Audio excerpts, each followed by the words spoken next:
pauwi po ako sa bahay ni na Coach KM. Come on! Yung kung nasa baba na nagtatrabaho po ako ng 3 AM, sabi ko, bakit ganun? Ang ganda ng buhay ng kapatid ko. Gusto ko din ng ganitong buhay para sa pamilya ko. Wow. Gusto ko din kung lumaki yung anak ko na kasama yung tatay niya. Kasi OFW din po siya. Ang dami ko pong realization na totoo po pala ang nagbibigay at nagpapaganda ng buhay ang JC. Pero hindi ko po alam paano ko sisimulan eh. Paano po ba ako babalik ulit? Tapos ino-observe na po pala ako ni Coach A. Kinausap niya po ako. Sabi niya, ate, ang sipag mo sa trabaho. Yung sipag mo sa trabaho, ilipat mo dito sa negosyo. Kasi 4 years BA, wala pa rin akong iipon, GM. Bakit? Sabi niya sa akin, papayag ka ba? 15 to 20 years, gagawin mo pa yan. 15 to 20 years, OFW pa yung asawa mo sa ibang bansa. Grabe, parang hindi po. Ayoko na po. Ayoko po magpalaking mag-isa kasi sobrang hirap po. Grabe. Yung realization na po yun yung turning point ko. Hindi na po ako nakatulog ng gabi. 3 po yung clients ko. Kinabukasan nag-decide po ako. Binitawan ko po yung 2 kasi alam ko hindi ko magagawa yung negosyo eh. Binitawan ko po yung 2 client ko. Wala po kaming ipon. Pero sabi ko, Coach K, King, Bunso, magda-diamond ako. Bunso! Sabi ko, magda-diamond ako. Kung saan ko kukunin yung pera, niloan ko po sa kuya ko.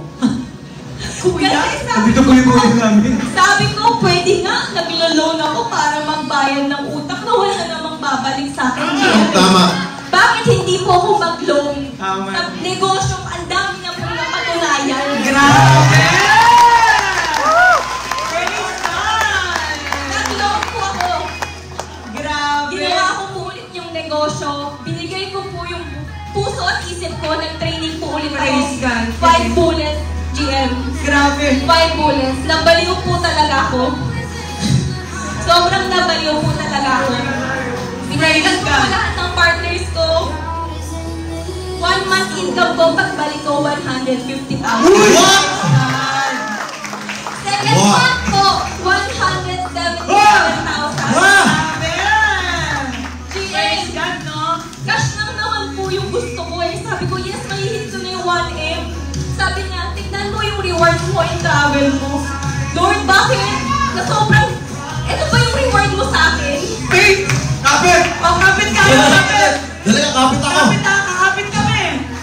Cash na yung gusto mo! Cash lang. Cash lang po yung Cash lang dapat. Kasi isa ka nanay na malaki ang pangarap sa buhay. Para lang sa anak. Binigyan ng challenges! Na kahit binigyan ka ng challenges ni Lord, pero si Lord, all things work together for good. Nasa Romans 8:28 yan.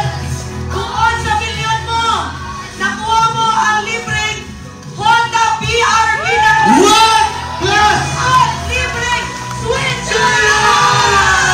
Opo! Grabe naman! SUV! Yung kinabot ko Ng hanggang left! Switzerland! Yung kinabot ko hanggang left! Grabe! Grabe si Em, cash lang po yung gusto ko. Tapos Wala na. pag ko po, mahihit ko na yung car. Tapos mahihit ko na din po yung Switzerland. One effort! One effort! Triple hit. Triple hit! Cash! Kotse na libre! At qualified ka! Sa Wow! ng Switzerland! Sabi ni Lord, magbakasyon ka naman. Grabe. Ano? Our God is very faithful.